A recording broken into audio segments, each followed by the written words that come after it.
যদি বাংলাদেশ পারমাণবিক শক্তিধর দেশ হয়ে যায় তাহলে কি হবে? ভাবুন তো, এক সকালে খবরের কাগজ খুলেই দেখলেন বাংলাদেশ সফলভাবে প্রথম পারমাণবিক বোমা পরীক্ষা করেছে।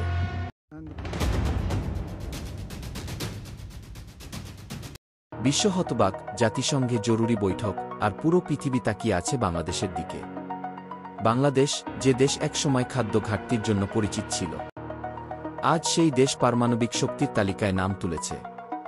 আমেরিকা, রাশিয়া, চীন, ভারত, পাকিস্তানের পাশে এখন বাংলাদেশের পতাকা।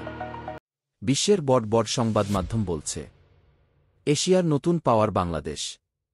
তখন দেশের ভেতরে শুরু হবে এক ভিন্ন উচ্ছ্বাস। দেশপ্রেম, গর্ব আর আত্মবিশ্বাসের ঢেউ চারদিকে ছড়িয়ে পড়বে। প্রতিরক্ষা বাজেট আকাশ ছোঁয়া হবে। আর প্রতিবেশী দেশগুলো, বিশেষ করে ভারত আর পাকিস্তান, দুবার ভাববে বাংলাদেশের বিরুদ্ধে কোনো পদক্ষেপ নেওয়ার আগে। কিন্তু গল্প এখানেই শেষ নয়। পারমাণবিক শক্তিধর হওয়া মানে শুধু বোমা নয়। এর মানে আন্তর্জাতিক চাপ, নিষেধাজ্ঞা আর রাজনৈতিক খেলা। আমেরিকা, ইউরোপ সবাই তখন কূটনৈতিকভাবে ঘিরে ধরবে বাংলাদেশকে। হয়তো বলবে মানবাধিকার, গণতন্ত্র, পরিবেশ কি, কিন্তু ভেতরে ভেতরে তারা ভয় পাবে বাংলাদেশের দ্রুত উত্থানে।